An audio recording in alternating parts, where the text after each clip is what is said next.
फिर भी जब आदमी गुनाह करने के बाद कोई नेकी करता है तो वो नेकी उसकी बुराई के दाग को धो लेती है। जैसे रिवायत में रसूलुल्लाह सल्लल्लाहु अलैहि वसल्लम ने भी एक सहाबी को नसीहत फरमाई कि बुराई के बाद अच्छाई कर लिया करो, तो वो अच्छाई तुम्हारी उस बुराई को खत्म कर देगी।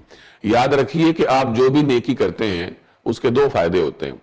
एक तो नेकी के अंदर एक तो नेकी के अंदर उसका जाती अजर होता है कि आप कोई नेक काम करते हैं, उसके बदले में अल्लाह ताला इतनी नेकियां देता है।